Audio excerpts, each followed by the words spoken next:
All right, we're back. How are you all? We're here for the late show. Somewhat later show today, apparently. Hey, Kathy. Good to see you. All right, let me get set up. I was listening to music. I was just sitting there, like, I was sitting back in the chair and I was just listening to music and I was like, wait, what time is it? And I was like, oh, it's like 2 o'clock already. The bunny? Oh, you like the new logo? This is the bunny from the Eminem music film clip for Houdini. Well, it's a new song he did. So watch the film clip, you'll see the bunny. All right, Rory, I will literally give you to another home. Stop. Rory's a mental. All right. All right. Actually, Kathy, I'm going to do this one that you sent because we spoke about her a couple of weeks ago. Yeah. Rory, what? What? What do you want? It's not dinner time yet. You don't eat till nighttime. What are you talking about? Rory thinks every time is dinner time. Don't lie to your cat. I don't lie to my cat. She is mental. She eats, we feed them. They used to get fed twice a day, but it was causing a lot of issues. Portion control, they were getting fat basically. And we've moved it back to once a day to nighttime now. She's been okay, but hey, what? Don't claw. Hey, don't claw. She comes up here and she puts her paws on my leg and she just claws the crap out of my pants. I've got holes in every pair of pants I own. There's cat claw holes in every pair. Every single one. Okay. Missing girl, 17, found safe as police say she was living with a 44-year-old man. Is that legally something that can actually happen? She's 17, right? Well, she's above the age of consent. Oh, well, I guess yes, order. I think since is there a law? I don't think so. After safely locating a 17-year-old girl who had been missing for 2 months, police revealed they found her living with a 44-year-old man and that they were engaged. Oh, congratulations. Penelope Pennywise, she really needs a different nickname, was reported missing after she was last seen leaving her family home on foot on May 31st around 6 p.m. local time, according to the Kent County Sheriff's Office, or KCSO. Before she was found, she was seen on camera walking alone in Rockford around midnight on Saturday, June 1st. And throughout the investigation, police said they believed she intentionally walked away from home and that they did not have any information to suggest foul play. In an update on Sunday, July 21st, police announced that the teen had been located safe. The initial investigation revealed that Penny was living with an older man in a home in the city of Rockford. Police said, noting that they were able to find her after a community member saw wife leaving the home on a bicycle. Is her last name Wife? No, her last name is Wise. Why? Stop making AI write your articles. Her name is not Wife. Apparently, a community member saw Wife. Okay, I saw Wife too. Leaving the home on a bicycle and then contacted the police. So a good Samaritan helped out. In an update on Monday, July 22nd, police shared that investigators learned the older man was 44. Am I an older man? Am I an older man now? And that the pair, who had been strangers, met around 2 a.m. local time on June 1st, just hours after she was last seen. What?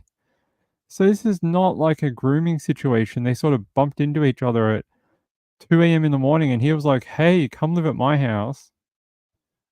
I don't know about that. They went on to say that the pair began living together that same day, and that investigators also learned that Penny and the man were engaged. The age of consent in Michigan is 16, so no crime has been committed, apparently. Speaking with local ABC affiliate WZZM, police said that Wise left home following a disagreement with her parents, and that police believe she was staying with the man willingly, and they met by happenstance. They never had a connection. There was no digital trail that we could have followed that could have led to this location. They just happened to meet each other and have a bond. Yes. Yes, I often have a bond with 17-year-old girls. No, that doesn't sound right. Yeah, this girl, the girl on the little video camera thing. Right, I remember this. Now I remember that CCTV. I mean, I don't know. What do you want me to say? That a crime has been committed when the police say no? I don't know. I'll say this. It's a little odd. It's a little weird to be 44 and be okay. Rory, come on, friend. Guys, I have to stop for a second. Hold on.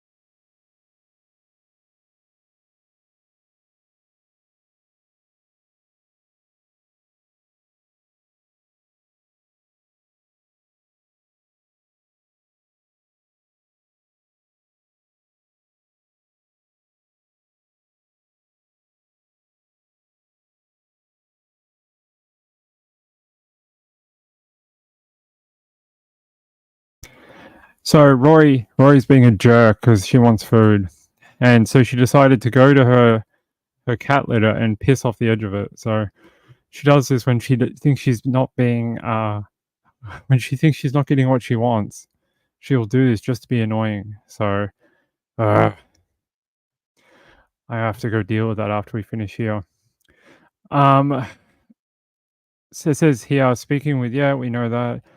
Look, I don't know what you want me to tell you, except for I would be keeping a close eye on any 44-year-old that you know, picks up 17-year-old girls and lets them stay with him. I would be keeping a close eye on his other activities, maybe his internet history, that type of thing. Oh, the light's gone out. Hey, it's sort of like ping after dark right now. What happened to our LED light? It's off. Okay. It died when I went to go help Rory. So we're after dark. Yeah, it seems odd to me, right? I don't know. I don't think it's her father.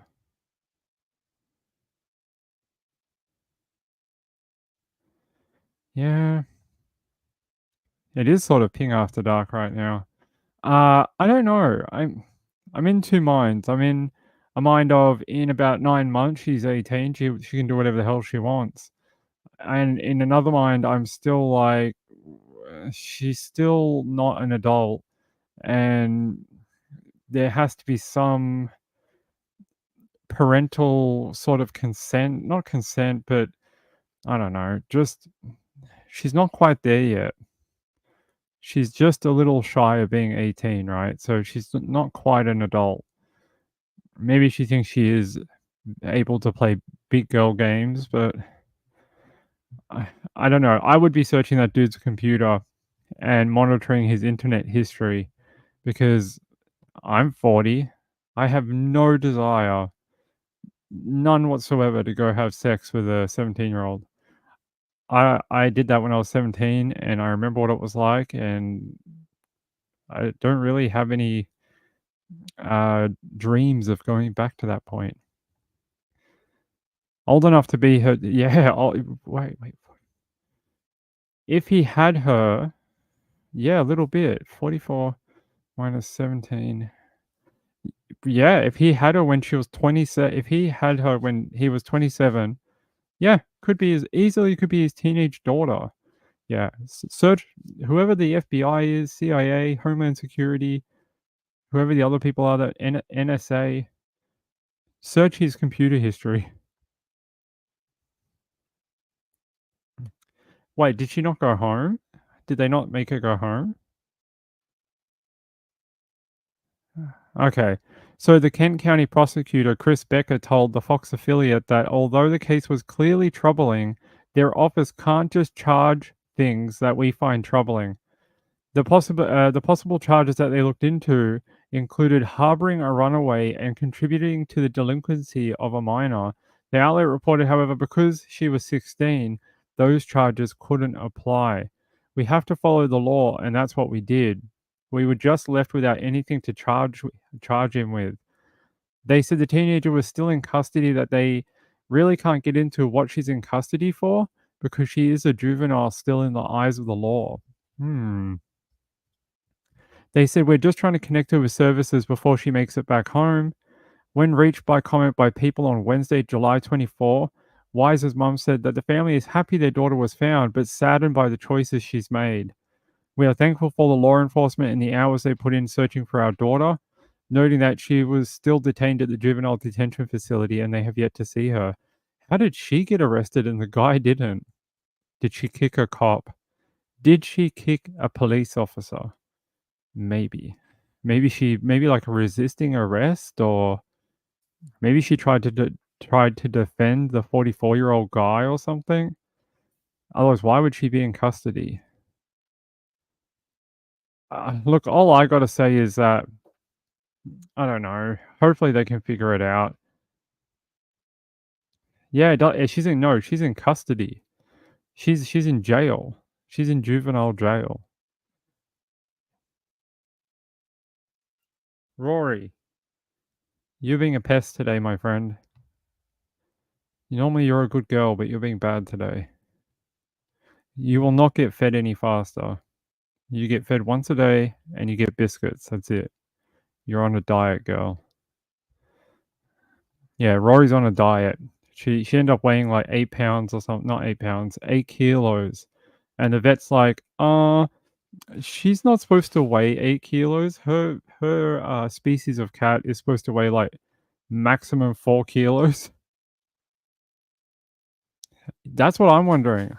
I'm wondering if this guy needs another. Can't they do a search warrant on his property for his computers and devices? Like I don't know, a an ISP warrant and look for whatever he's been looking up. Because I don't know what kind of 44-year-old finds a 17-year-old, whatever. She's wondering why I sit there talking to myself. No, I do that anyway. She already sees that.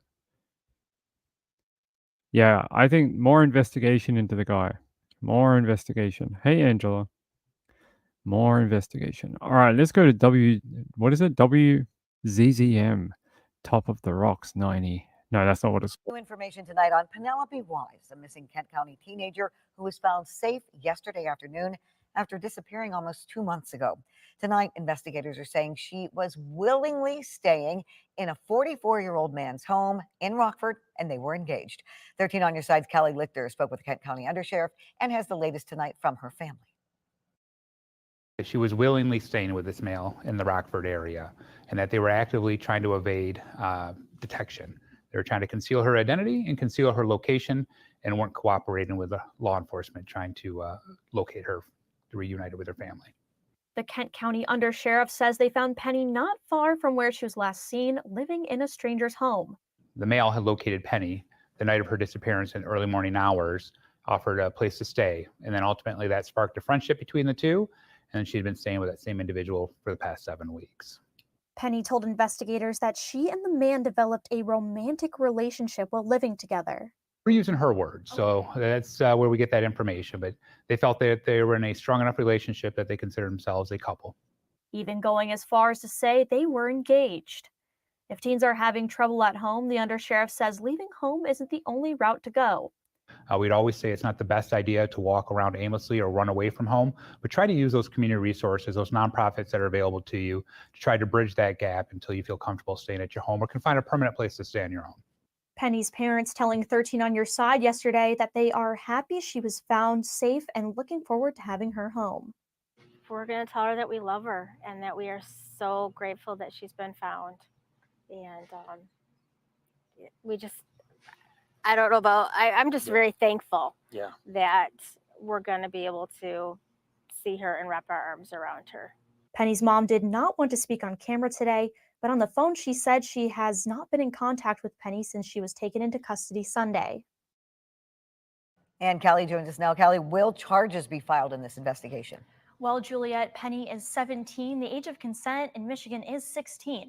When I spoke to the undersheriff, he said they worked with the prosecutor's office and do not believe there are any criminal charges and will be closing the case. Penny will be reunited with her family soon, but the sheriff's department wants to connect her with resources before she heads home. In the newsroom, I'm Kelly Lichter, 13 on your side.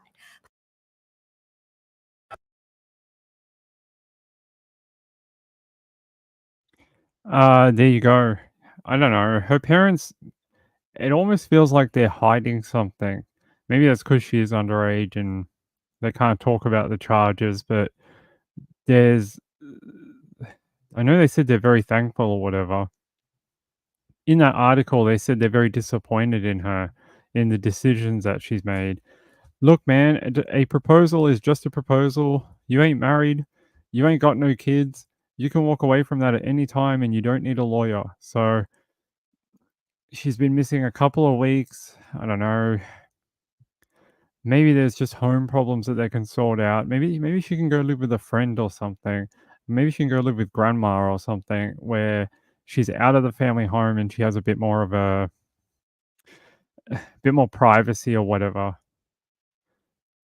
If she's pregnant, she wouldn't be in juvenile, right? They can't put pregnant underage girls. Is that I read that somewhere that she would be in a hospital, right? That's why they make you take a pregnancy test before they like all females have to take a pregnancy test before going into custody because they have to know if you're pregnant or not. At least I think so. I don't think she's pregnant. Well, how long was she missing? She walked away from her home May 31st.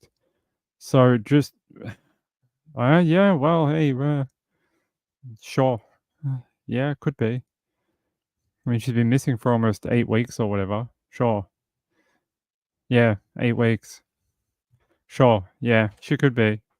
Especially if that guy's been, I don't know. Is it abuse in the fact that she's over 16? I don't know what to call it. I'm just going to call it creepy. It's creepy. I'm sorry. I don't mind people that have age gaps in their relationships or whatever, but a 20-year age gap or whatever just doesn't make a lot of sense to me. And I'm not kink shaming no one. I'm not shaming anyone for their relationship. I just think something odd is going on here. This girl is quite young, seems to have some sort of vulnerability that I'm not sure if it's being explained properly or not to the media, but there's something going on there. The R word? No, it's not though. It's not, but she's over 16. It's just not. I mean, I get what you're saying, and if she was 8 months younger, we would be using that word, but it's not. Unless she consented to it, and then she's old enough to consent. That's the law. Hey, Breakaway, thanks for becoming a member. I do appreciate it. It's very kind of you. You get to be all like colored and get a different color to your name. Look, I think this is a real interesting ethical discussion on children's rights or young adults' rights, and where does it stop being a crime? Where does it start? Where does it, because if she really was like 6 months younger, we'd all be up in arms that this was some sort of massive crime. This guy's a predator, and that he swooped her off the streets and then kept her at his house for like 2 months and made her his child wife and stuff. Like that's exactly the conversation we'd be having.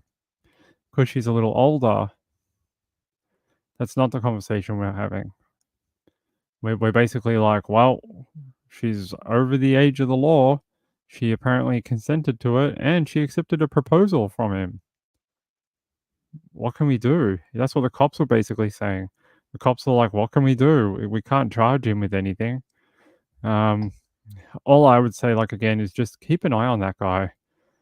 I think any man who wants to get involved with a 17-year-old may have some other issues.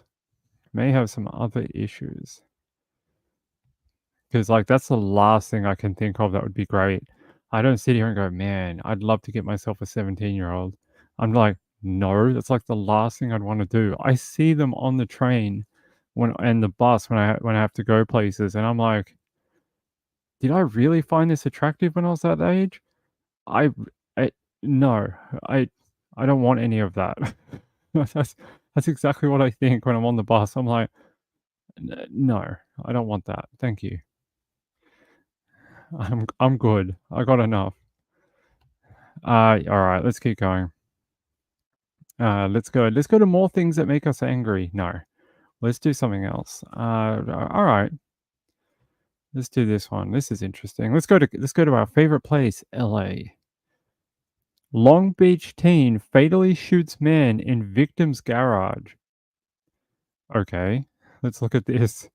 A 19-year-old Long Beach man is behind bars after he allegedly shot and killed a 44-year-old acquaintance in the victim's garage Tuesday afternoon. Long Beach officers found Jeffrey Porman, a Long Beach resident, inside his garage in the 5900 block of Lime Avenue about 1:30 p.m. He had sustained multiple gunshot wounds to his upper body. While the motive and circumstances of the shooting remain under investigation, police identified Matthew D. How do you pronounce that? Matthew D. or Diego as a suspected shooter. The two were previously known to one another. He was arrested Tuesday in the 5000 block of Gardenia Avenue. He's being held at Long Beach City Jail in lieu of $3 million in bail. In less than 7 hours, the Long Beach PD personnel identified and safely arrested this violent murder suspect. Violent. Use that word again. Once again, demonstrating the focus we will maintain on capturing those willing to victimize others. We do not tolerate gun violence in our community. Okay. All right, let's look this up. Jeffrey Porman, a Long Beach resident. Let's see if we can find anything. Long Beach man. Let's go to the Long Beach Post, if they'll let us. Let's have a look. It says police said today they quickly arrested a gunman suspected of shooting a man to death in his Long Beach garage on Tuesday afternoon. But why did he shoot him? All right, let's look up Matthew. He's only 19, and he's gone and killed someone. So I can't find a photo of him. Interesting. Yeah, not a lot of information about him online. Here we go. All right, we'll have to use the other one. Yeah, I don't see a lot of info about this young man online. It says booking record Long Beach. About a mile from the scene of the shooting, he was taken into custody at a home on Gardenia Avenue near the intersection of Del Amo Boulevard and Cherry Avenue. Police said he was arrested on suspicion of murder and held on a $3 million bail. They must have something very good to be able to get him a $3 million bail. That is a large one. Kathy says, I hope someone can talk some sense into her. I'm guessing it's probably going to go like how most teenage issues happen. Let them make the mistake and then let them come back to the family when the family can try and, accept them back when they're, over their phase that they're going through. Just hope she doesn't get pregnant and that she's on birth control. I mean, she's old enough if she wants to, but you'd hope that maybe she doesn't want to. Not at that age anyway. She's got other things to do. She could go to college or do whatever. She's still got a lot of life ahead of her. Not that people who have babies don't have a life. I just mean she could go back to school or whatever. I mean, yes, that's right. When you have a baby, you die. Your life ceases to exist and you only have a baby. That's how human reproduction works. You have a baby and then the parents die. No, that's not how it works. I want to know how they tracked him down so quick. Is there a camera? A CCTV? Because I find it interesting. They just basically they found a 44-year-old Long Beach resident with multiple shots to his body, and then they basically just rocked up to this other guy's house and went, "Hey, we know you killed that guy. Come with us." And that was it. It was like a one-day thing. So that's interesting. The Federal Trade Commission. Who the fuck is the Federal Trade Commission? What is this? Defendant Jeffrey Pullman and Daniel M. Melgar. Flagship Capital Services Corp. Integrated Credit Solutions, ICS. This looks like some sort of loan document. What is this? Middle District of Florida. Okay. Monetary judgment. $105,000 against Mr. Pullman. What did he owe it for, though? So this is apparently the same guy. What the hell did he owe it for? Who are Integrated Credit Solutions? Lighthouse Credit Foundation, Inc., Flagship Capital Services Corp., and Integrated Credit Solutions, Inc. If anyone in the chat knows who that is, let me know. Engaged in unfair and deceptive acts and practices in promoting and offering credit counseling and debt management plans in violations of Section 5A and 13B of the FTC Act. The complainant also names Jeffrey E. Pullman, Mr. Pullman, solely as relief defendants, collectively relief defendants. The FTC and Mr. Pullman, having been represented by counsel and acting through such counsel, have together consented to the entry of this order by the court to resolve and settle all matters of dispute between FTC and Mr. Pullman without adjudication of any issue of fact or law, and without Mr. Pullman admitting liability for any of the matters alleged in the complaint. I have no idea. Just that someone's going to get a check for $105,000. Here, we hereby entered against, a judgment is hereby entered against Mr. Pullman in favor of the FTC in the amount of $105,000, which must be paid by cashier's check or ETC or EFT within 5 days of the date of this order. Any and all funds paid pursuant to this order shall be deposited into a fund administered by the FTC or its agent to be used in equitable relief, including but not limited to consumer redress or any attended expenses for the administration of any redress fund. So it sounds like he screwed over someone and then had to pay back $105,000 for some sort of credit application. The FTC is the Federal Trade Commission. I think I know who they are.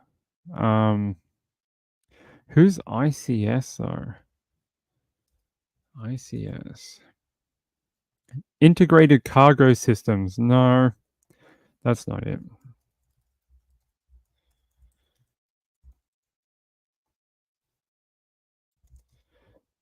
Integrated Credit Solutions. Okay. No, that's Interactive. I have no idea. Let me see if you guys know. Just had some cookies. Were they marijuana cookies?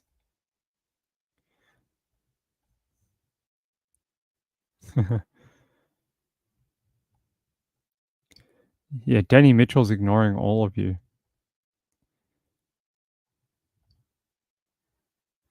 $1 million? I don't know about that. But it looks like he did get a judgment against him from the FTC saying that he had to pay back about $100,000. But it looks like he is now a victim of a homicide. So he ain't paying back nothing. Although this seems to have happened a while ago. All right.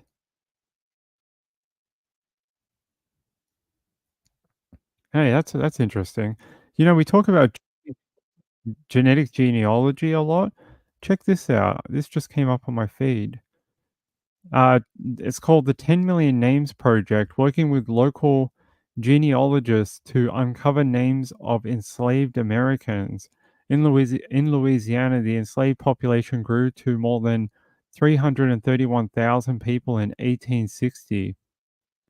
They're saying it's estimated more than 10 million men and women were enslaved in America during the slave trade in Louisiana. The enslaved population grew to more than 300,000 in 1860. Today, a national group is working to identify their names and create a free and searchable virtual database. Very interesting. They said they feel blessed to be called to do this. A historian and educator working through the Louisiana chapter of the African American Historical and Genealogical Society, or AAHGS, that is the longest acronym in the world, to research the names. They said since 2007, Brady has been researching her own family tree, which led her to create an interactive business called Our Mammies, where she shares her family story through dress and artifacts. I think it's really interesting because a lot of the stuff from back then is either not known, lost, destroyed. It's not around, like, because they weren't allowed to have anything. So, pretty cool. I like the idea that they're trying to help people date back their family trees even further, especially for people who have uh, this horrible, slavery background in their family tree. But at least it might help complete their family trees because that information is really important. And it's really important, especially for people that might need to know more about their identity, to who they are, where their families come from, how did they get here, how did they get to, maybe they live in Wisconsin now, how did they get to Wisconsin? Were they from the South? Did they come from Louisiana? Did they come from other southern places, What a great project. Do they have a website? 10 million names. They do. Okay, here we go. So it says recover, restore, remember, be part of a project of a lifetime. And it says the 10 Million Names Project, one of the top websites for African American genealogy. Why is this project important? Well, because it is. That's really cool. I like that idea. What a great idea for them. Because it must be hard to track down some of these records. Very hard. Very, very difficult. Here we go. So these were different territories. In 1790, there was only 60,000 free people of color, and there was over 500,000 enslaved people in that area. Wow. What about Georgia? Georgia only had 300 free black people at the time. It had a white population of 50,000. South Carolina had a free population of 1,800. White population was 140,000. Enslaved black population, 107,000. So almost an equal proportion of white people to enslaved black people in South Carolina at that time. North Carolina had not quite. North Carolina had 300,000 white population with a 100,000 enslaved population. Interesting that South Carolina is the worst, and it's a smaller area. And it definitely seems like the further you get down here, Georgia, I would have thought Georgia would have been worse, but looks like they're still trying to figure it out. Can we go up in dates or no? Oh, yeah, here we go. Oh, So we can go to like 1800, the 1810s, 1820s. Oh, wow, you can sort of see how it spreads. Interesting. I'm guessing as different places in America were colonized and people lived there.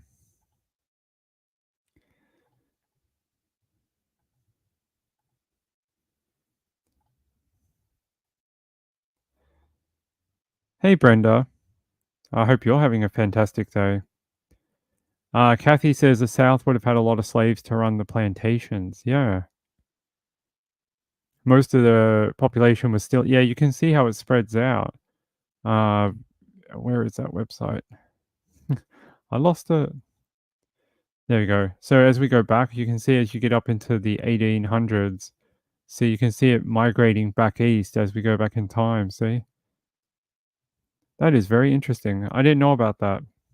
Being Australian, we don't learn this type of history like at all. In Australia, they barely teach you, they don't teach you very much American history.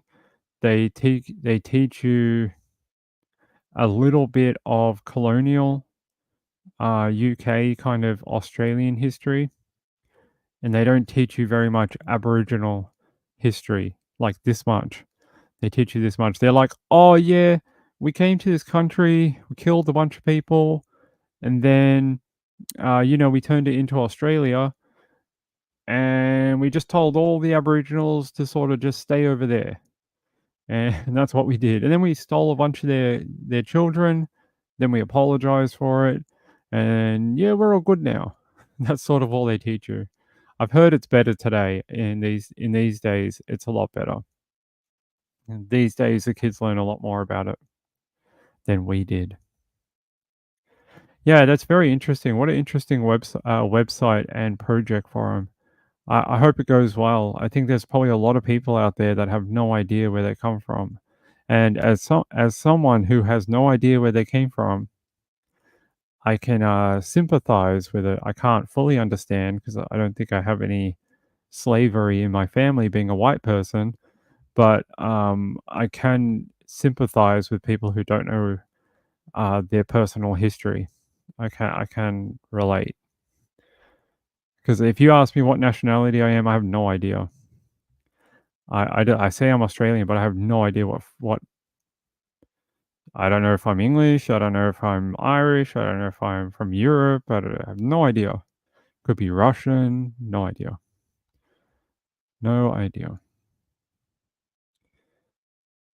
Okay. They didn't have the free help. Learnt more off the Brady Bunch. Yeah, they didn't really teach much down here. We barely learned about some of the American history. I mean, I think we did a little bit, but it was more like who were the founding fathers and like what is the Constitution and that type of thing. It was very, very basic. It didn't get into all this and what is Thanksgiving and all that. We never did any of that. I think I learned more from The Simpsons than I did from school. They talked about it more than my school did. All right, let's go back to crime. Sorry, I thought that was very interesting. I like that type of trying to get more information about people and where they come from.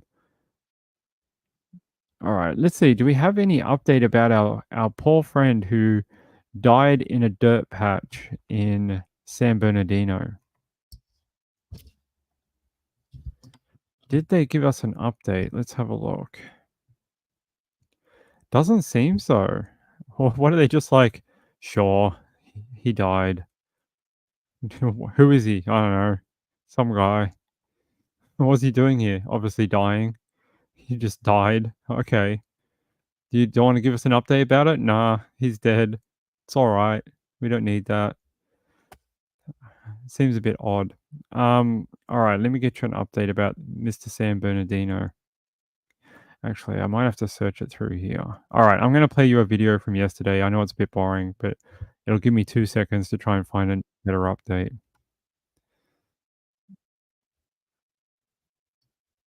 Thank you. This morning, authorities in the Inland Empire are trying to piece together what happened after a body was found in a San Bernardino field. KCAL News reporter Rick Montanez live at the scene with the very latest. Rick.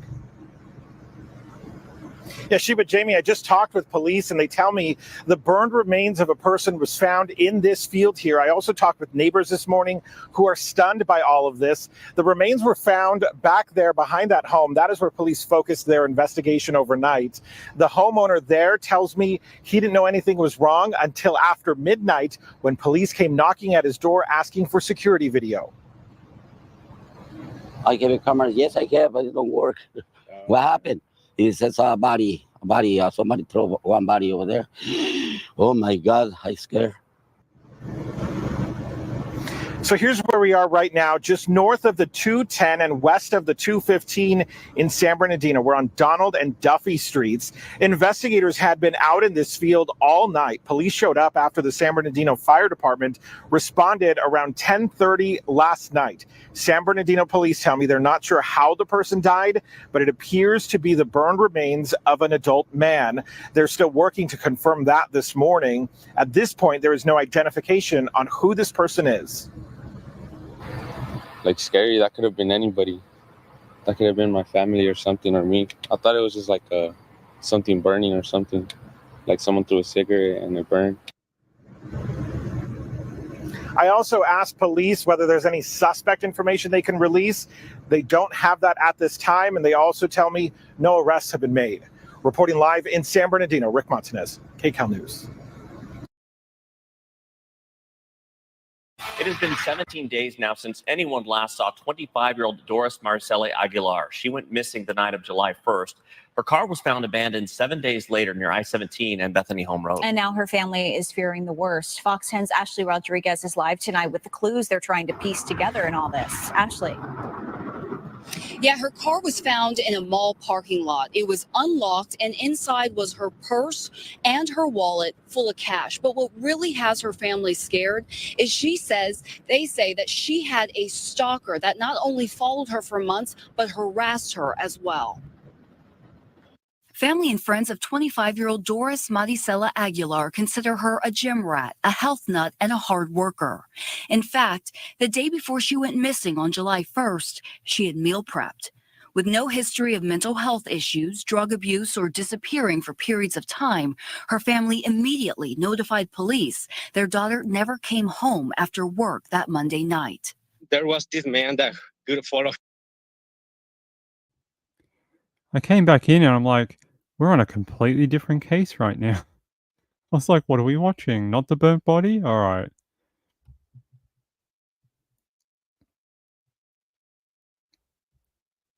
Oh, yeah. If you want to gift membership, you have to turn it on in your profile or the chat or something. Catatonic, that is very sweet of you to gift it to someone. Who got it? Was it? Oh, it was Brenda. Brenda got it. That's very kind. It's very kind of you, Catatonic. Okay. This is actually, the burnt body has no update. There is no update on it at all. Nothing. They must be still investigating. I wonder if this is a drug thing. You remember like about 8 months ago, 4 months ago, there was those bodies that were found in the desert. Do you remember that story I did? And there were just all these bodies in the desert, and everyone's like, why is there like 20 people that are just shot out here? There was all these people that had just been killed.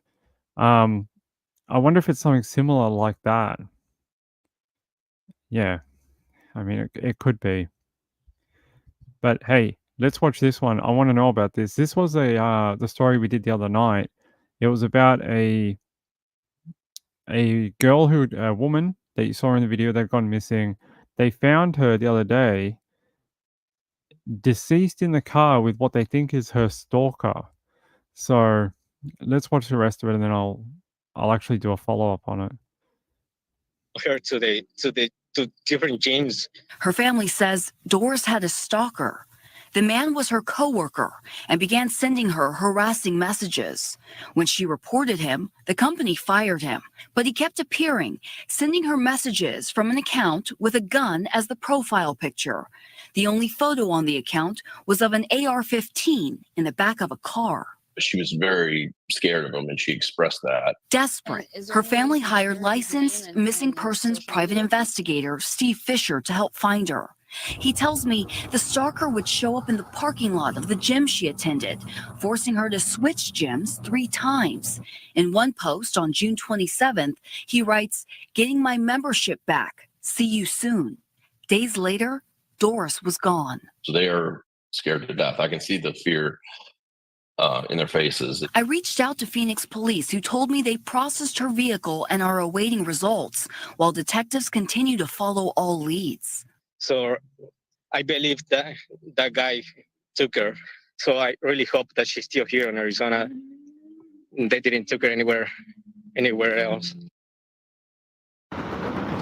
So Fisher says that right now he's following up, asking the store that her car was parked in front of for surveillance video. He also said that he's following up on a lead. He says that her cell phone recently pinged in Houston. He's trying to get those police out there to check on where the ping came from. If you know anything about the whereabouts of Doris, please call Phoenix.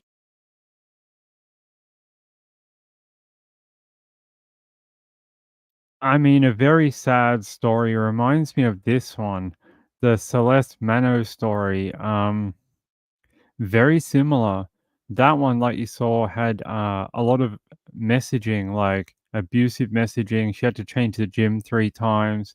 This one is this is the one I was telling you about the other night, where the guy actually broke into her bedroom window, stabbed her in bed in her own room, and killed her after months of harassing and stalking her. I reached out to her family to try to get her mum to come on this channel, but she declined. Very, very politely, but she declined. Said that she had said all she wanted to say on Channel 9, 60 Minutes, and she said she didn't want to speak. So that's fine.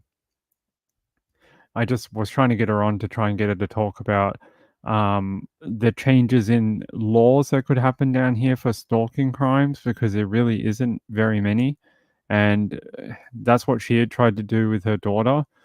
But the court basically handed her a piece of paper and went, "Here, this will protect your life." And her mum said to her, "It'll never do anything to protect you. It's basically just a piece of paper." And all it did was make the stalker more mad. The stalker basically messaged her asking her to go to court and rescind the AVO because it was making his life difficult. So it doesn't do anything. So many women are being killed because of it. So, yeah. These stalking crimes are just ridiculous. Hold on. All right. So if you ever want to watch a great documentary about stalking, find Celeste Mano's one on 60 Minutes. It's very, very good. Oh my God, I'm gonna cough again. Ping, stop coughing on the live stream. I keep going to cough. I hope I'm not getting sick again. I really don't. Yeah, this one here. Yeah. Watch this news update, then tell me how similar it is to that one in Arizona. The obsessed stalker who stabbed his former co-worker to death in her bed has been sentenced to 36 years behind bars. But Celeste Mano's furious mother says that's not enough and the monster should have been locked up for life. Court reporter Amber Johnston. Aggie DeMaro prepared a statement hoping for the best. But she says the system has let her down. It's outrageous, absolutely unbelievable that the court decided to grant him mercy, even though he showed Celeste none. She wanted her daughter's killer, Louise Seiko, jailed for life. Instead, Justice Dixon delivered this sentence. Louise Seiko, I sentence you to 36 years imprisonment I fixed a non-parole period of 30 years. Celeste Mano was killed in a jealous rage fueled by unrequited love. The 23-year-old's cause of death, a stab wound to the heart. Clearly, I'm devastated. We all are. Celeste was murdered by her deranged former colleague just hours after she went public with her new boyfriend. Seiko researched the floor plan of her Mernda home and broke into her bedroom as she slept, stabbing her 23 times in a frenzied attack that lasted 3 minutes. Aggie had awoken to the sound of breaking glass and had gone to check on her daughter. She found Celeste lying on the bed covered in blood. It was a moment of kindness that fueled Seiko's deluded obsession after Celeste wished him well when he was sacked. What followed was more than a year of relentless stalking, Seiko bombarding her with texts. It's bordering on OCD. You're all I think about. I'm so infatuated with you, it's becoming unhealthy. This obsession with you, which is a crush, is an addictive and destructive feeling, until she took out an intervention order that failed to protect her and potentially others in the future. Forensic psychiatrist Dr. Rajan Darji warning Seiko is likely to prey on female prison guards. This is the image he was so desperate to avoid, telling the court he doesn't want to be seen as a monster. Now he'll be remembered as nothing. You wanted your image protected and a suppression order put in place so that people wouldn't think you're a monster? Bro, we already think that. You already are a monster. You broke into a girl's home who had she had no interest in you, and you stabbed her to death in her own bedroom in the place she should have been the safest. You are exactly that. You are a monster, and you deserve to spend way longer than 36 years in prison. You are an emotionally immature, absolute scumbag who can't take rejection from a girl because you're just you're an idiot. And you internalize it that, oh, it must be because all the girls hate me. No, just that one doesn't want you because she already has a boyfriend or you're not her type. It's just all it is. Sometimes you're not going to match with every girl. You're just an obsessed idiot. He is a fucking monster. That he is, 100%. Yeah, he worried about the wrong thing. You worry about getting bashed in prison. That's what you need to worry about. You worry about people pouring scalding hot water on you because that's exactly what will happen. They like to do that in prison to women killers. They like to treat them poorly. That guy is just a freak, for sure. That guy is just an absolute freak. She had no there was no like requited love between them. Like all she did was escort him out of a workplace because he was fired for creepy behavior. And then he took some sort of bizarre like attachment to her that, oh, she loves me because she patted me on the back. Dude, I'll do more than pat you on the back if I ever meet you. Then maybe you'll be in love with me. And then he broke into her home with a knife he just purchased and killed her. I mean, she even blocked him. She blocked him. She never played into any of his like messaging or anything. It wasn't one of those cases where you could like, I know the comments, I see them all the time that they're like, oh, she was asking for it. She was playing him. She was leading him on. No, there was nothing like that. Even if the girl did do that, it's not an excuse to kill her. And she didn't do that anyway. So yeah, she just wanted to make sure that he got out of the workplace okay. I mean, yeah. Retired friend says, I love your sarcasm. I just don't have time for idiots. I don't have time for people like this. It just frustrates me because it's just like they always internalize it as it's like, oh, it's because they just don't like me. There's thousands of women out there. Just because like you run into 5 that think you're an ugly fish doesn't mean the rest of them are going to think the same. Sometimes you got to get a few no's to get a yes. How about just change your mindset? You're not going to change this one woman who doesn't like you. You can't make people like you. You can't make people fall in love with you. You can't make people find you sexually attractive. It's not the way it works. That's why it's such a weird magic of humans, because the girl that you find attractive, the other guy may find completely repulsive. So just the way it works. I might have a bit of Scottish in me. Maybe. I do have an orange beard. I do have a lot of orange and blonde in my beard. I do, especially in my mustache. I have a lot of orange. Have a lot of orange and blonde, especially as the older I get. When I was younger, used to be a lot of black, and as I'm getting a little older, it's got a lot of marmalade and orange, especially in the sun, which is weird. My wife, Mrs. Ping, actually thinks I'm like UK, and I was like, that's probably right. She thinks I'm like some sort of UK, some Scottish, Ireland, something like that. Kathy Lynch says the guy in our case was not a monster, but definitely had problems. I don't know. I think anyone who stalks women because you get a denial,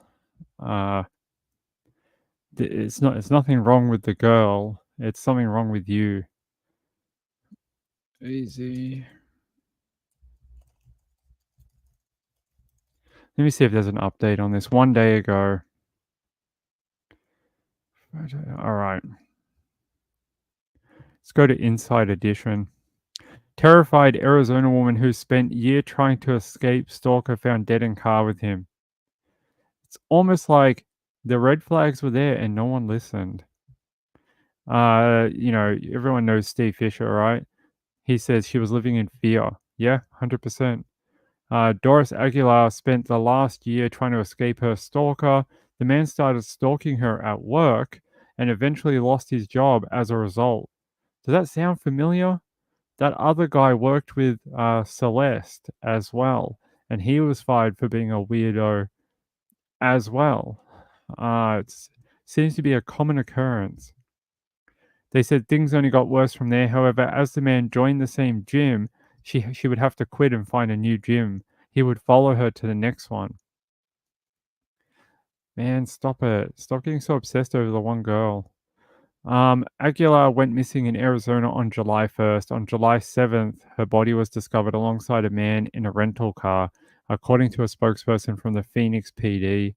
Police identified the man as, is it Juan Kula? I hope I'm saying that right. Probably not. Who cares? He doesn't deserve any respect. Fisher tells Inside Edition that he is the same man who had been stalking her for the past year. It frustrates me because it felt like the evidence was there, but the laws are not strong enough to help women or men in this particular situation, because they're like, well, he didn't hurt you, did he? No? Oh, there's no crime that's been occurred. What do you mean? This dude's been following me for an effing year. He comes to my gym. I have to change gyms. Like, the only way I know him is I met him through work once. Like, if this was any other situation in life, this would be a horror movie. This would be a thriller where someone is following me through my life. Like, it's frustrating. Like, I can feel it. Like, I get what women feel in that situation. It's horrible. They said, Fisher says that just 3 days before her death, a Facebook user by the name Johnny Dallas posted a message that said, getting my lifetime membership back soon. That's that message about the gym. We knew that Dallas was a stalker guy. What we didn't know was his real name at that point. See, that's a hard thing when you don't know who to go after. On July 1st, police say that Aguilar went to get food at a local store. She never came home. Steve says that her cell phone pinged that night and showed her signing into Facebook and a few other apps around 8 p.m. He also says that surveillance video he reviewed showed a car pulling up to her. That vehicle appeared to be a rental car that her body would be discovered in a week later. On July 2nd, her phone briefly showed activity in Peoria, approximately 15 miles northeast of Phoenix. Actually, where's our Phoenix friend? She'll be able to tell me if I said that right. We have someone from Phoenix in here. Tell me how to say this word. because I have no idea. It says here, then there was no activity until July 7th when police discovered her car outside a shopping center. The car is unlocked. Her wallet with all her credit cards and cash, her passport, her purse, it's all in there. So it is immediately clear that this cannot be a robbery. So he basically drove her around in either her car or this hire car for who knows how long. For who knows. Could have been a few days, 12 hours, whatever it was, and then he killed her. It says a spokesperson for the Phoenix PD does not dispute these claims and says that the accused family learned first because he was identified first. What? After he was identified, the medical examiner notified his next of kin. The spokesperson also cited the extreme heat and the fact that the bodies were inside a car for 5 days as why there were delays in identifying them, the both of them. Okay. I mean, could you imagine 2 bodies in a locked vehicle in that crazy heat wave that Arizona went through last week? Like 105, 110, 107, and you got bodies in a car just locked in there. No fresh air, just like a giant magnifying glass. It would have been horrific. They're saying here, police would not elaborate on the circumstances behind the pair's death. What? Beyond saying that the accused died from a self-inflicted gunshot wound, while Aguilar's death is being investigated as a homicide. So that would make it a what? A M/S. Yes? Yes. The Maricopa County Medical Examiner has yet to reveal the cause and manner of death for Aguilar. Fisher claims that the accused attempted to make it look like as though she had taken her own life by drafting a S note that not a Samsung note, the other type, that was found in the car. He also says that evidence suggests she was not killed inside the car. Police declined to comment on these claims, citing ongoing investigation. They're saying right now the Phoenix PD or the Maricopa PD are not accusing him of killing her, and he has not been named a suspect in the homicide investigation. Come on, man. Who else was it? The Tooth Fairy? Come on. What are you going to do by hiding the facts? Scared that he's going to come back to life as a zombie and dispute it? It says here, she was a bright, smart young lady. This is such a tragedy for her family. She's remembered as a vibrant woman who touched the lives of everyone she met and who was known for her dedication and passion for fitness, never missing a day at the gym. Never missing a day at the gym? She is a legend. I miss like 2 days and I'm like, do I bother going for the third? Yeah, okay. And then I miss another 3 days. She didn't miss a day? What a legend. Yeah, here's the GoFundMe that her family. They've raised $9,544. You know, if this was anyone else, if this was any other family asking for help, this would already have 50 grand on it. The fact this only has $9,000 on it from an entire community in Arizona, that doesn't seem right. That does not seem right. You know, where is the it doesn't even have to be the Hispanic community or whatever, just everyone that lives there or even further away. This could be your daughter. This could be your niece. This could be your, sister or whatever. Remember that. That could be your loved one that has a stalker and winds up dead in a car with them because they're an obsessed weirdo. So if you could make their family, if you could help them at all, I think it is a good. I don't do a lot of GoFundMes and I don't advocate for many of them. But I think, if you live in the local community where she was from, I think it would be nice to support the family. It says here they're seeking to cover the cost of her funeral. Yeah, I mean, they're not cheap. They're very expensive. What any updates? Oh, it's in Spanish here. Don't ask me to read the Spanish because I can barely read Texan town names that are close to the border, and I get half of them wrong. And then I get emails from Danny, not Danny, DJ. DJ's like, that's not how you say it. It's said with a silent R. There is no J in that word. There is no I in that word. There is no F in that word. He's like, that's not how you say it. There is no T in that word. You have to say it with a silent frigieur.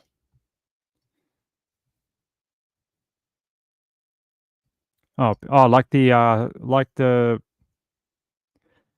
town in South Africa, Peoria, the town where what's that guy's name that killed his girlfriend with the gun? You know that guy, the Blade Runner guy, and he shot her in the bathroom. Wasn't he from the same town name in South Africa? Hey, Sharon. Peoria, Illinois? I have no idea. No, this is Arizona.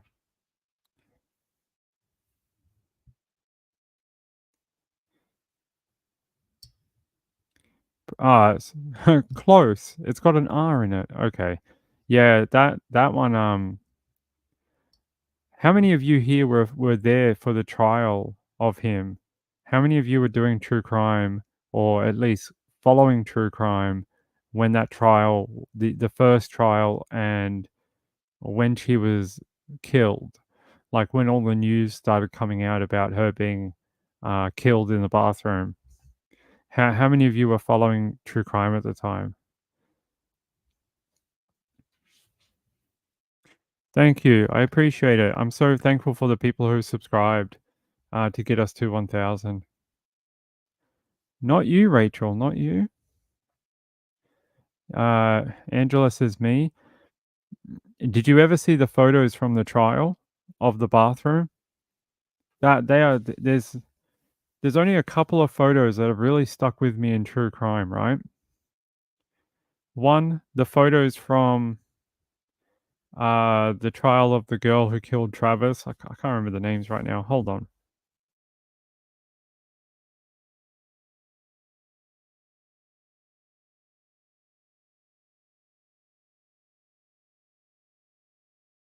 Sorry.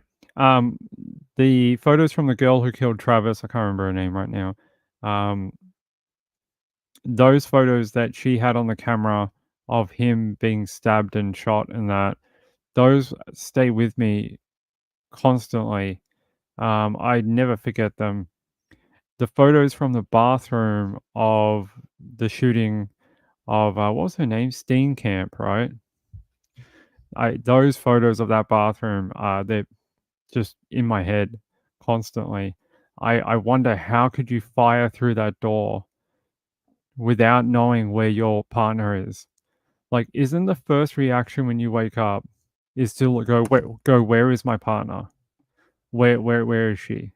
Because the first person I want to protect when I wake up and there's something wrong is her. I don't want to kill the robbers. I don't want to do anything else. I want to make sure she is safe. That's the first thing. Then you go and fight the robbers, right? If there is robbers or breaking into or whatever, you make sure you get her somewhere to hide, and then you go and try and kick some ass. That's how it works. So to fire through that effing bathroom door, I don't understand how you do that. I don't understand. The Blade Runner, that's right. Hey, Tharvy, you didn't get any thunderstorms? I hope it cools down for you. Was he sentenced for murder? Yeah, he's supposed to be getting out, right? What's his name?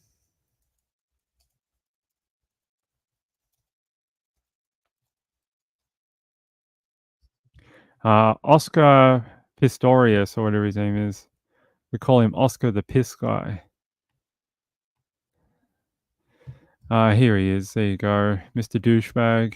Mr. I'm a big man because I like to fire through bathroom doors. It says here, where's the thing about how you killed your girlfriend? Because you're a mental person. Where is it? No, we don't know. We don't want to know about your achievements. Don't care. Personal life. Nope, don't care. Here we go. Reva. That's her name, Reva. Remember her name, not this idiot's name. It says in the early hours of the 14th of February, it's freaking Valentine's Day, like, or close enough. It says 14th of February 2013, he shot and killed Reva at his home. He admitted that he shot Steenkamp 4 times, causing her death, but claimed he mistook her for a possible intruder. Bro, I hate those freaking intruders that climb through those tiny bathroom windows. They are so freaky. I reckon they work for the circus because they're able to like manipulate their body into like tiny spaces through windows. It's really a skill of them. He had a murder trial in March 2014. I think, what did he end up getting sentenced for? Released on parole after serving 8 years and 6 months in 2024. And yeah, he originally got sentenced to 5 years, then 6 years, and then 13 years and 5 months imprisonment. And then he was released on parole, apparently. So, actually, is he released right now? Release date. Nope, that's not it.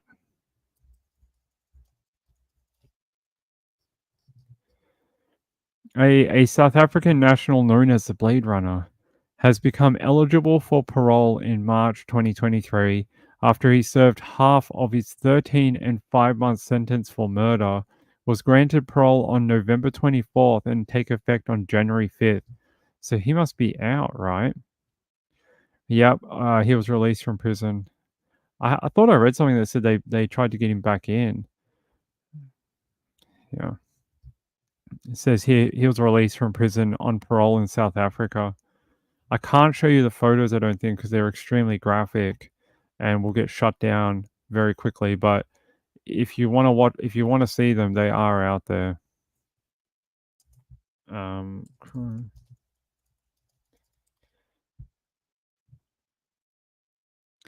Yeah, like I typed 2 words and I was able to find them. If you want to see them, they are out there. They are graphic. There's 2 types of photos. There's ones that show Reva not in the location, but I think either later on or on the floor of the bathroom, but they're not full body. They're just of her face. That doesn't help, Ping. It's still very gruesome. The other photos are of the bathroom sort of thing. They're sort of the scene. In situ is the way I would describe it. And they sort of show the house and what it looks like. They are graphic. I'm not gonna lie. I would consider them pretty bad. They're probably some of the worst ones I've shown. I mean, some of the worst ones I've viewed, because they just show you what I think of the final moments of that poor girl and what she went through. She probably didn't even know it was coming, right? She didn't even know. Contortionists? Yeah, they get through those tiny windows somehow. Yeah, I don't believe for a second it was intruders. Not at all. Yeah, right. I agree. His priorities were messed up. But I don't think his excuse ever was a real thing. He lived in a gated community, like a high profile gated community. They had like security, and he should have been one of the safest men in South Africa. Like, ain't no one breaking in there at 2 in the morning or whatever. No one's breaking in there. Like they have like guards and a gate, and you have to sign in, and he's safer than the people that live in the suburbs. Like, he should have been sleeping like very soundly. Yeah. Yeah, her parents just, I think even today they don't know what to do with they ended up divorcing, right? The mum and dad, they ended up divorcing over the court cases, and they were unable to stay together due to losing their daughter. See, these type of killings don't just affect the person who died, but that kind of poisoning of the people surrounding the person who died continues. So they also suffered, not just because their daughter died, but their own personal tragedies too. Yeah, I know. I'm not gonna show them. It's okay. Yeah, I miss her parents are very sad. It's very sad. He could have run away very fast. Yeah, he's an Olympic sprinter. He could have outrun them. Yeah, I don't believe it. I'm not sure what his volition for shooting her was, but I believe it. I believe to this day it was probably deliberate. I think he shot her because it was some sort of I don't know, personal disagreement of something. Like, I don't know what it was. I don't know what their relationship entailed, but I just don't believe it was intruders. How did they get into the smallest room in their home? Why wouldn't they come in through the back door? Why did they come through a second floor freaking bedroom? Why wouldn't they come through the lowest floor in the house and through the biggest window that's easiest to open? Like, none of it makes any sense in the world of reality.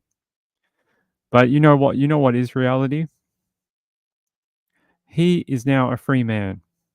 He may never be the same again. He may never be respected by anyone again. He may still get spat on walking down the street, but he can still walk down the street.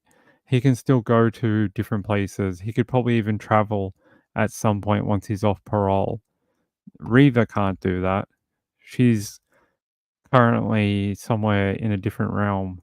I'm not sure what religion she is, but you know, whatever her family believes in, that's where she is.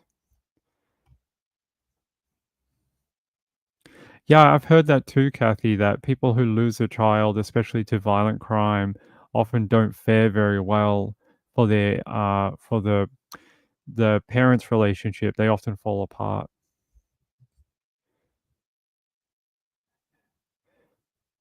Yeah, if he could not have her, no one can. Got to stop remembering that. Got to start remembering that women are people too. You can't be possessive. It's not an object. You can't be like that. Like, what if a woman did that to you and went, "Oh, no one, if no one can have you, I'll kill you," or something like? Why? It's not a. It's. Do you see how silly it sounds?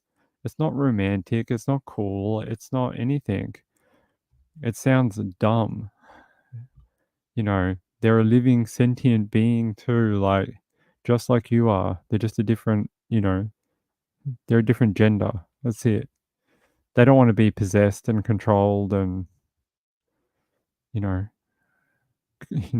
put into a box and, oh, look, it's a pretty little object. Look, it's mine. It's not a real thing. It is for weirdos who do it, but not for us normal people. Okay, let's see what else. Let's see what other updates we have before Ping gets mad again. Da, da, da, da, da. All right. Let's go to our friends in Kentucky. We like our friends in Kentucky. Yeah, actually, I sort of want to talk about this, but I sort of don't. All right. What? What is this? Hold on, guys. I want to. Who owns this website? Have you guys seen this? Coming to TV this fall. What is CW Plus? Apparently CW, is that a TV channel? They're opening a new true crime TV station called True Crime News. I just stumbled across their website searching for a different story. Here. And it says coming to TV this fall. So apparently we now have a new true crime news channel coming out that just does true crime. Who owns this? The Jennifer Hudson Show. I mean, that I always tune into that. Bachelor Nation. Yeah, I tune into that all the time. Judge Mathis. Nope. The People's Court. Oh, actually, that one's okay. It's pretty funny seeing people rock up to court and be like, "That lady stole me turtle. Tell her to give it back." All right. All right, might as well use this site then to tell you. Yeah. Kentucky mom allegedly kept daughter in cage and threatened to do this. So here's a photo of her. She looks very happy with herself. Her name is Sheila Mann. She is a bit of a Sheila Mann. A 31-year-old mother faces multiple charges for allegedly threatening, strangling, and locking her daughter in a dog cage for days at a time. Madison County jail records show Sheila Mann was arrested July 22nd for first-degree strangulation, first-degree criminal abuse, first-degree unlawful imprisonment, first-degree wanton endangerment, third-degree terroristic threatening, and failure to appear.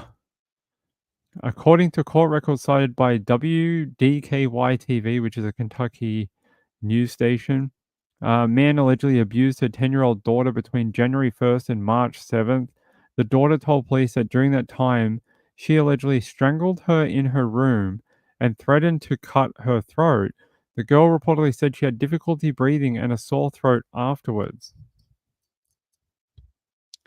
WKY-TV reports Richmond Police Rodney Richardson said the victim, who is under the age of 12, had disclosed to investigators that Miss Mann had locked her inside a dog kennel-type cage for 2 to 3 days at a time and would only allow her to exit that cage just to use the bathroom.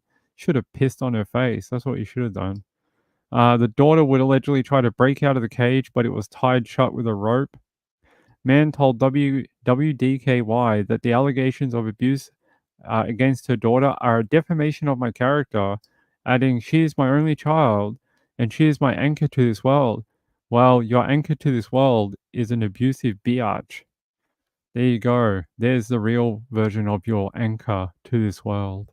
Better come to terms with that, old man. There you go. We're going to start calling her like something, the Laughing Strangler or something.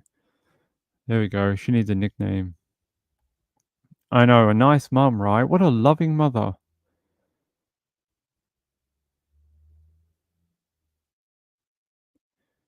What? Little Miss Sharon says, ping every 4 days a woman is murdered by a partner or an ex. It is unacceptable in Australia. There's a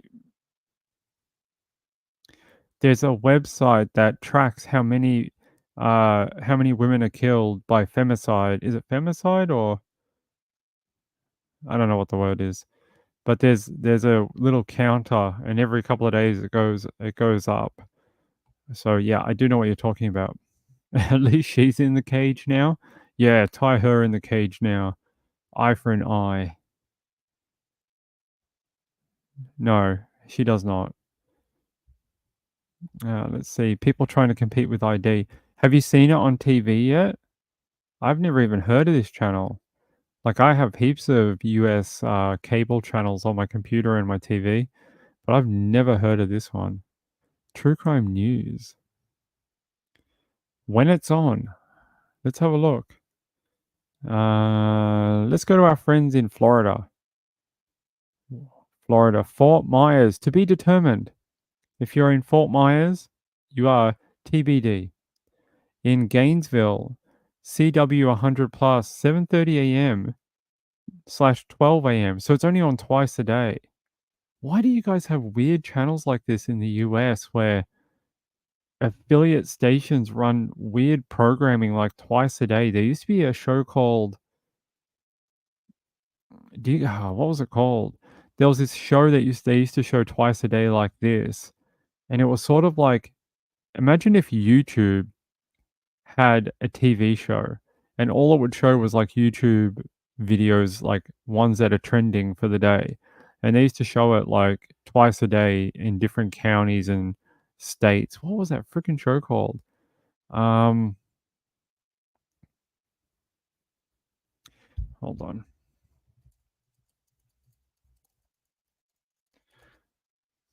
I know who they were produced by. It was Magic Dust Productions in Arizona. Does anyone remember that TV show? And it was like 4 people, and they all would sit around a desk, and they'd all comment on the video or whatever. The WB? What is the WB? Oh, it says it's part of Warner Brothers. Oh, okay. Does anyone remember the show I'm talking about, though? It was like... I know what it is.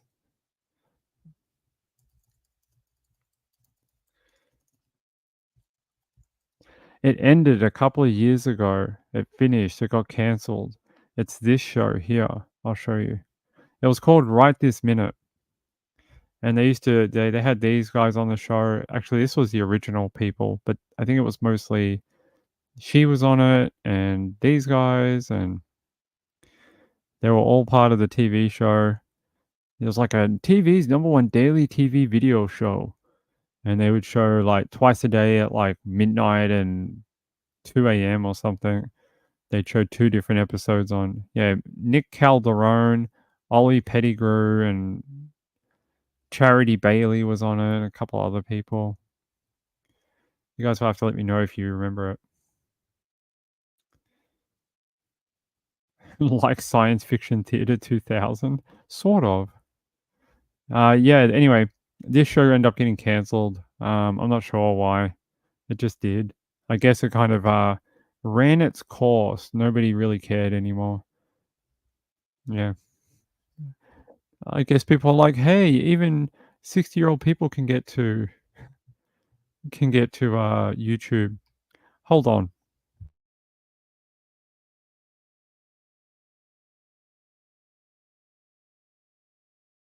I'm starting to yawn. It's getting late in the day. I need to have my old person nap, being that I'm middle-aged now. I need to have a nap. All right. One more, and then we're gonna go. One more. You heard about the lady with the keeping her daughter like a dog in a cage. That is disgusting. Let's see if we can find a link for it, though. Here we go. WKYT. Central Kentucky mother faces serious allegations of strangling her daughter and forcing her in a dog cage.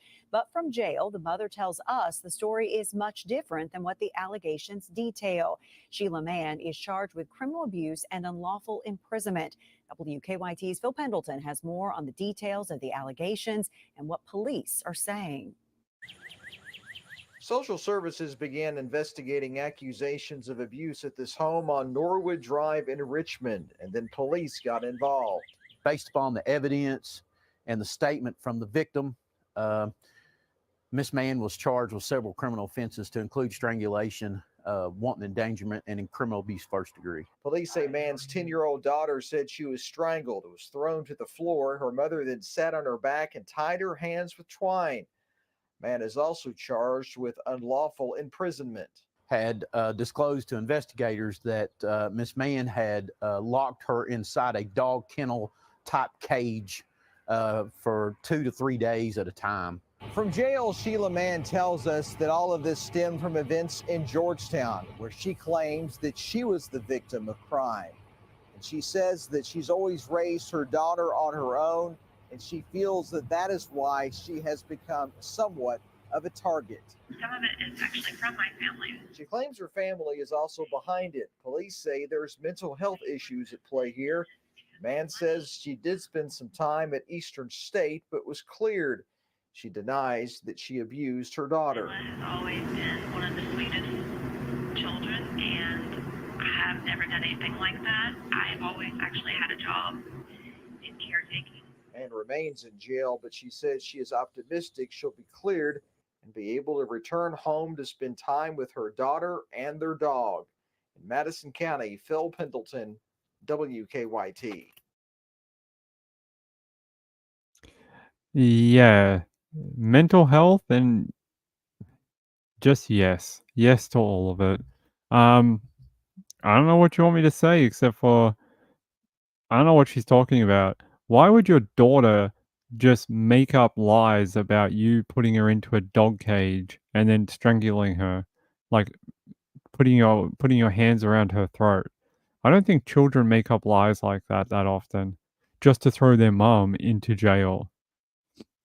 Eastern State is a mental hospital. Yeah.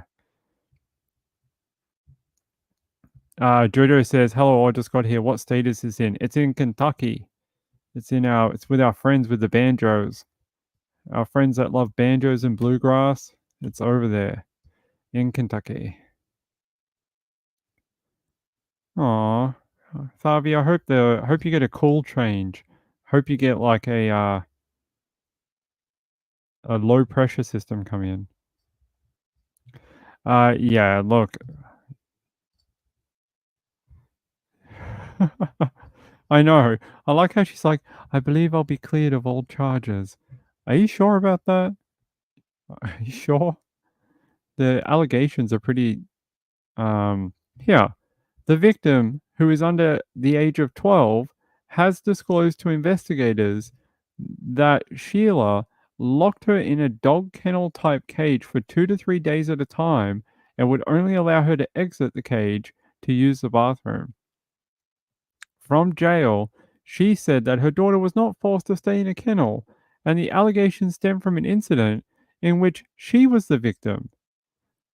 Okay, sure, I understand that. So sometimes children often put their own mothers in a dog cage and then strangle them.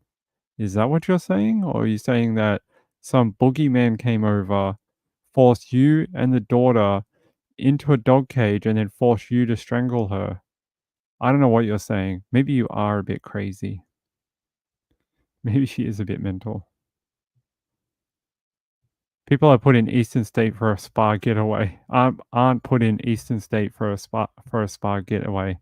No, they're put in there because they can hear the circus music. They can hear the monkey with the cymbals going clapping. That's what they can hear. I think that's it for tonight. I'm just going to get mad about stuff again. Although Ping often likes being mad. That's what Mrs. Ping says. Mrs. Ping says, "Ping, you just love being mad about stuff." And I'm like, damn right I do. Damn right I do. Did she think it was time to step out? I have no idea.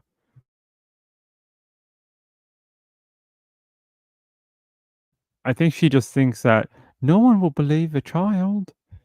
My child will never give evidence against its mum. We'll see, lady. We'll see. You keep smiling, though. You keep smiling. And at the end, she's like, "Yes, I did spend time in a mental hospital." Well, that's okay. A lot of people do. Angela says those monkeys are freaky. Those ones with like the red eyes with like the circles around it. Yeah, they freak me out too. The symbol monkey. I don't like those. No one ever buy one for me.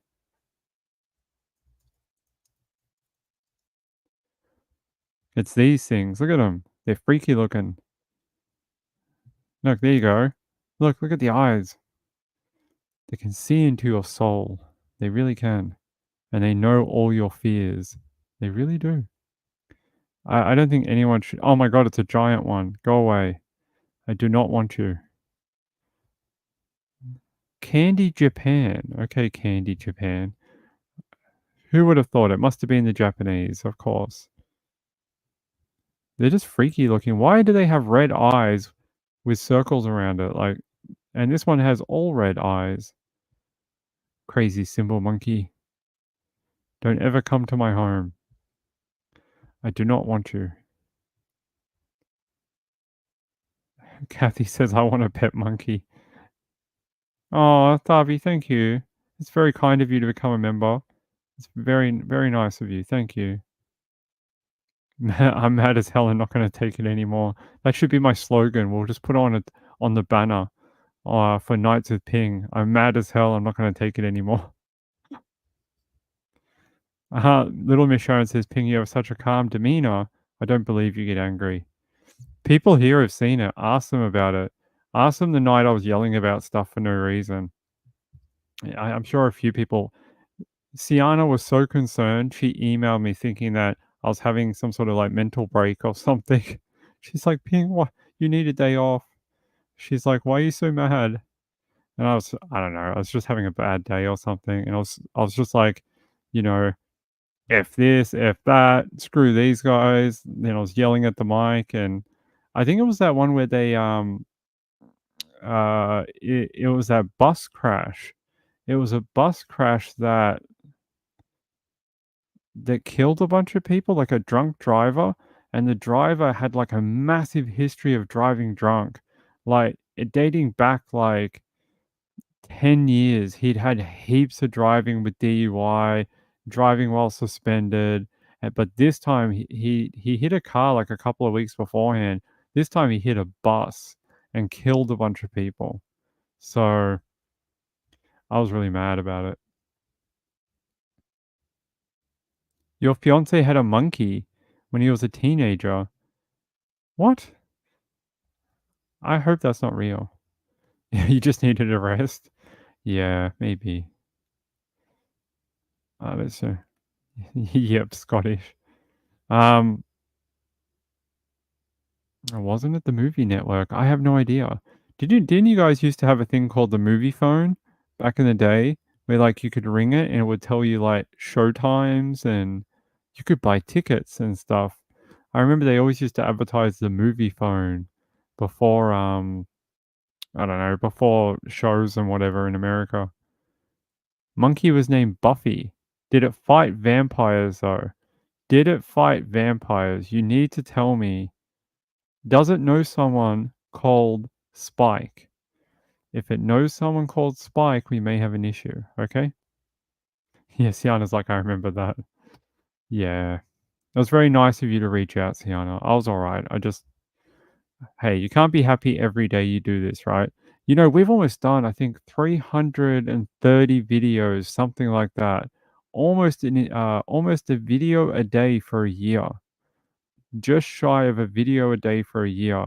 And you gotta admit, we can't always have good days, right? DJ says you might be talking about the truck driver that had taken drugs the night before and hit the school bus near Bastrop in Texas. Is that the was it Texas, Arizona? Hold on. Bus driver hit a truck driver. Bus driver.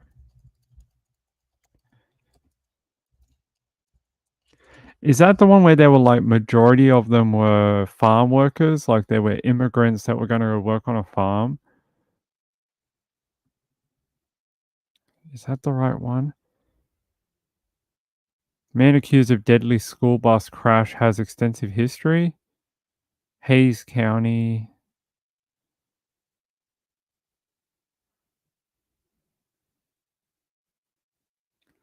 I can't remember if it is this one. I think there was a couple really close together. But I remember we looked at the photos of like it went through like a bush and like friggin' a tree line and a whole bunch of other stuff. This is Texas State Highway 21 near Caldwell Road. Might be that. It says new details about the criminal history of a man charged in the fatal school bus crash in Bastrop County last month are coming to light. Jimmy Hernandez is charged with criminal negligent homicide for the crash on March 22nd. The cement truck he was driving is seen on video crossing the double yellow line on Highway 21, hitting a Hayes County CISD school bus carrying 44 children and 11 adults. I don't think that's the same one. The one I was talking about was something that hit like a bunch of people going to work on a farm or something, but no. Yes, no, yes, no, yes, yes, or no.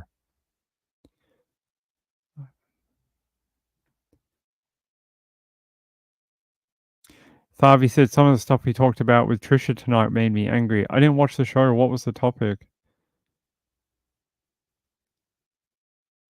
I thought it was Florida, but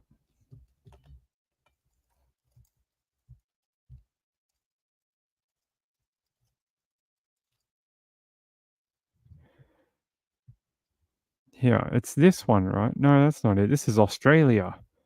It's not what we want.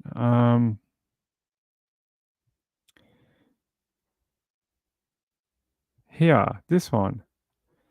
There we go.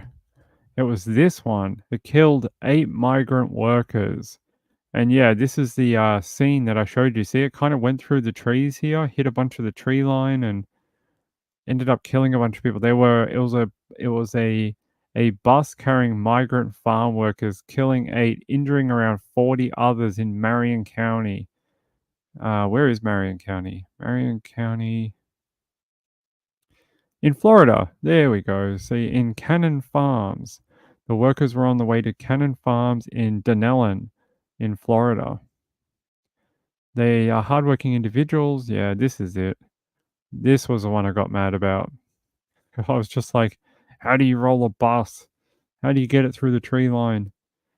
Yeah, it was very sad that these people just going on a farm. Could you imagine working in a farm every day for like $20 a day or whatever? Can't be an easy life. It cannot. There's the bus. It left the road. You can see the tire marks. Went through here and then ended up rolling. Killed a bunch of people.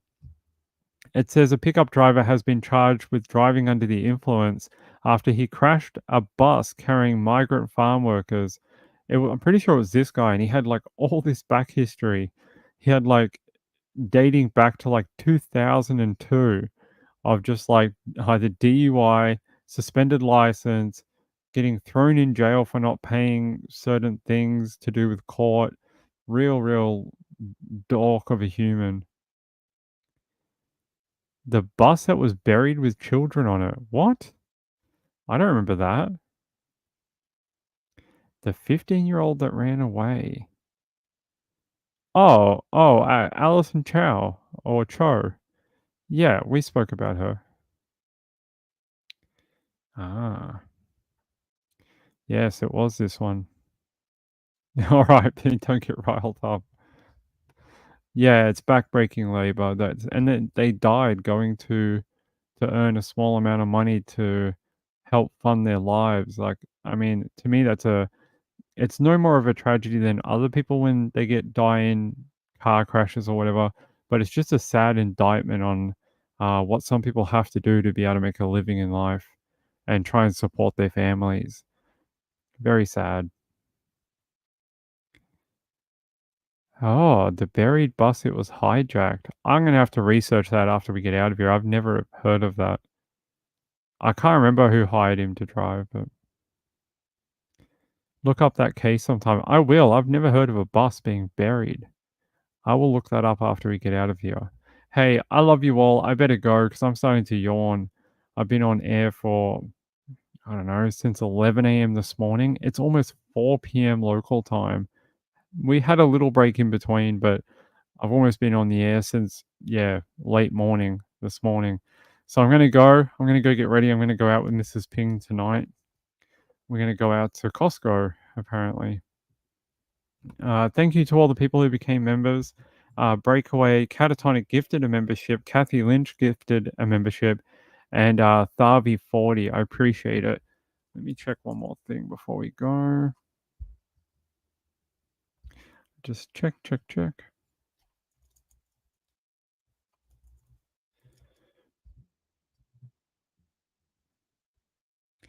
I hope the emojis will be approved shortly, and you guys will be able to use it. By the way, I thought you guys might get a kick out of the perks on the membership. I chose like the most random ones they gave me. I was just choosing these stuff that like doesn't even apply to us really that much. And I was like, there was one of them that said like priority answer from Ping in comments. And I was like, why would anyone ever need that? I always reply to people or I email them back as fast as I can. And I was like, why would anyone pay money for a membership just so I could answer their question? And I was like, it's pretty funny. So a lot of them are joke ones. Some of them are real. I just thought you guys might get a kick out of it. It's a Costco day. Yeah, we love going to Costco. We're going to head up there. I need to get some like, they sell these like probiotic drinks that I use. They are lychee flavored. They literally lychee. They got lychee juice in them, and they're really great. So I buy them like, I don't know, 18 in a pack, and I always grab 2. so I can get through a couple of months. But they're always great. Thank you, Retired RN. I appreciate it. Your bucket list is to go to Costco. Is there not one that's near you where you live? We have one. It's like only 5 minutes away. We're lucky. Didn't even check out the perks. Have a read of them next time. They're pretty funny. All right. Hey, I love you all. We'll be back tomorrow, 9 p.m. 9 p.m. Eastern again. And then we're going to do some Olympics. So the Olympics open on Saturday, right? Or is it Friday? Friday in Paris, maybe? Which is Saturday for me. We are going to do some Olympic watching together. So I'm going to try to get a Olympic like gymnast feed or something so we can watch it and we can all talk about, what we're watching. No, one in Melbourne, but you have to be a member. Yeah, I'm a member. I think it's like we paid $60 a year, something like that. But we find it's worth it. Once you get cheaper fuel and the money you save on some of the bigger purchases, it sort of pays for itself if you use it often enough. If you think you'd only go there like twice a year, it's not worth it. Do not buy a membership. Yeah, we're going to be doing some Olympic watching over the 2 weeks for the Olympics. So I know we've already voted on we're going to watch swimming and gymnastics. So if you have other events you want us to do, let us know and we will do them. And that should be a lot of fun. I think we're going to have fun doing the Olympics with Ping. So we can do more funny Ping and Ping with jokes, because I can't do them a lot in true crime because it's offensive. You can't joke about people dying. 2 hours. That's a hell of a round trip. That's like a half-day round trip to the Costco. That's a hell of a trip. Okay. Hey, I love you all. Good night. Bye.